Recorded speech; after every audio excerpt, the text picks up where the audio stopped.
किया कि पाकिस्तान दोस्ती चाहता है, अमन चाहता है। पाकिस्तान का मतलब सिर्फ ये है कि अवाम एक दूसरे के साथ खुश रहें, पर फोकस करें, हम लोगों को ट्रक की बत्ती के पीछे ना लगाएं।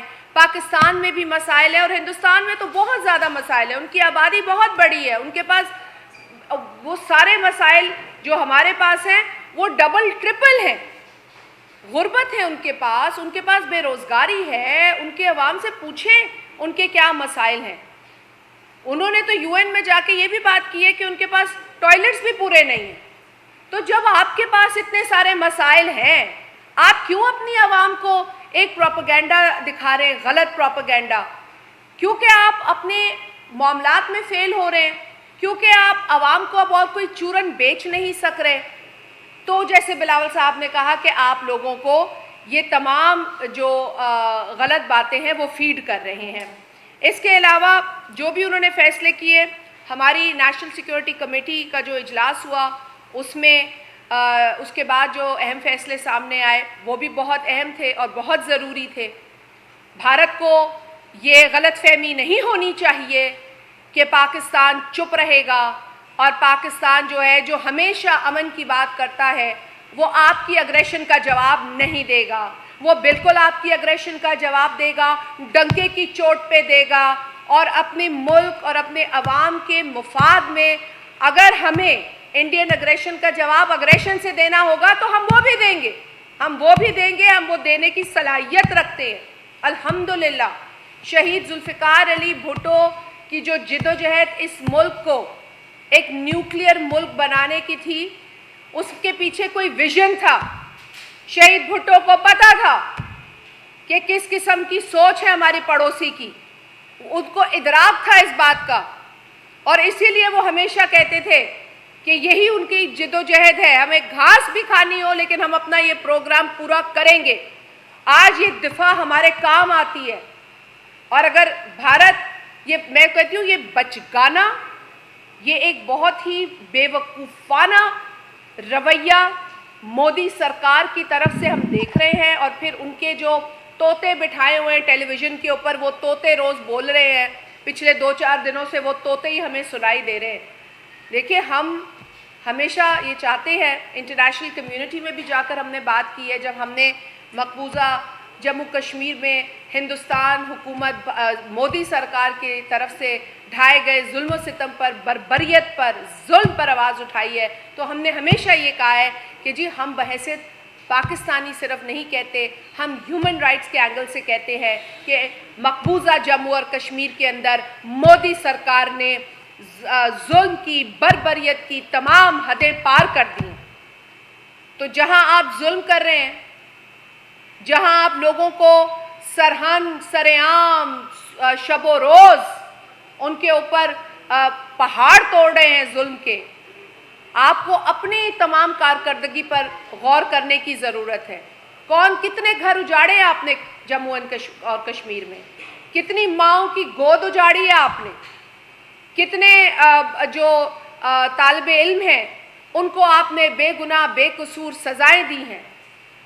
उस वैली में नौजवान बच्चों की, लड़कों की चीखें सुनाई दी गई हैं। वहाँ पर इतनी बर्बरियत वहाँ है, लोग दवा लेने नहीं जा सकते हैं, तड़प रहे हैं वहाँ के लोग। लेकिन मोदी सरकार एक प्रोपेगेंडा बनाती है, टूरिज़्म दिखाती है कि जी यार टूरिज़्म है सब कुछ। अच्छा भाई, आप टूरिज़्म प्रमोट कर रहे हैं तो अपनी सिक्योरिटी को भी मजबूत करें, क्योंकि आप जिन लोगों को वहाँ बर्बाद करने पे तुले हुए हैं, वो तो वहाँ बैठे हुए हैं बर्बाद हुए, वो तो दुहाइयाँ दे रहे हैं आपको।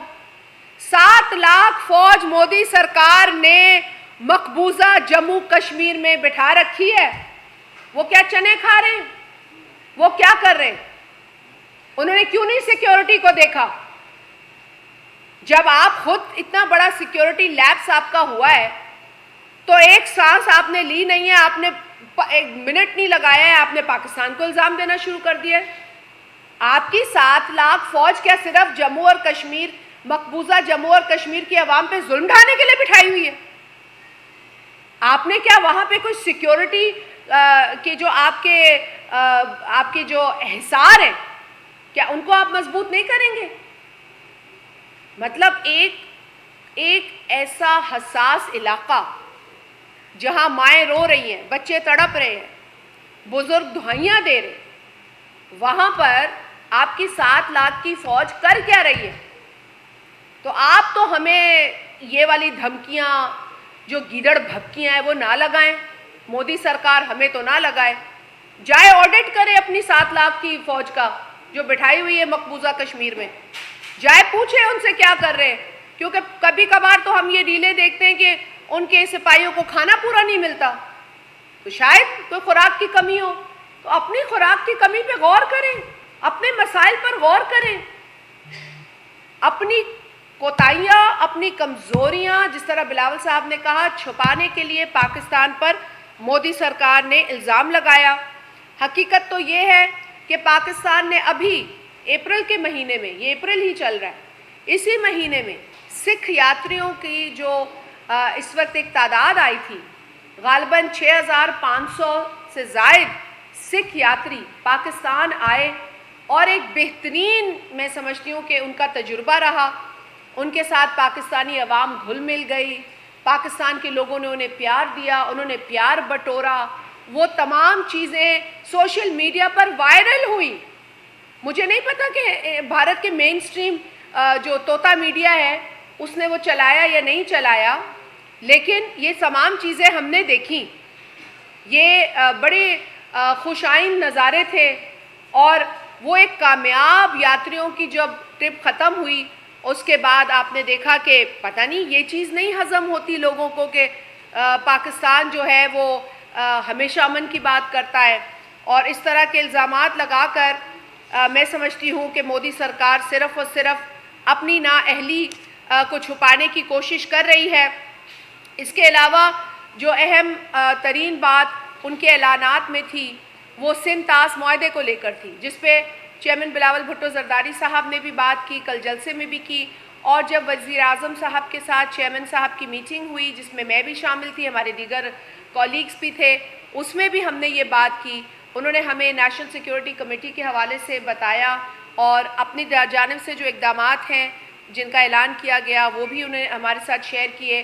ہم نے پوری سپورٹ گورنمنٹ کو اس وقت ایکسٹینڈ کی، اور ہم کرتے ہیں۔ کل بلاول صاحب نے بھی یہ بات کی کہ جی ہم بالکل ڈٹ کے کھڑے رہیں گے، ایک قوم کی حیثیت میں تمام صوبوں میں بسنے والی عوام پاکستان کا دفاع کریں گے، ہم سب مل کر انڈین اگریشن کا جواب دینا جانتے ہیں۔ اور خاص طور پر جو سندھ طاس معاہدہ ہے جس پر ایک بات کی گئی، بڑا ایک میں سمجھتی ہوں کہ یہ بہت ہی ظالمانہ اعلان تھا، قدم تو وہ اٹھا نہیں سکتے، کیونکہ انڈس واٹر ٹریٹی جو ہے اس میں جو بھی فریق ہیں، جتنے فریق ہیں وہ فریق اپنی باہمی جب تک ان کی رضامندی نہیں ہوتی تو کوئی اعلان فیصلہ نہیں لیا جا سکتا۔ یہ بلیک اینڈ وائٹ ڈاکیومنٹ ہے 1960 کا، اسے کوئی ملک بدل نہیں سکتا، اس کے گارنٹرز بھی موجود ہیں، اور اس کے اوپر بین الاقوامی جو انگیجمنٹ ہے وہ بھی موجود ہے۔ تو لہٰذا بھارت چاہتے ہوئے بھی اس طرح کا ظالمانہ قدم نہیں اٹھا سکتا۔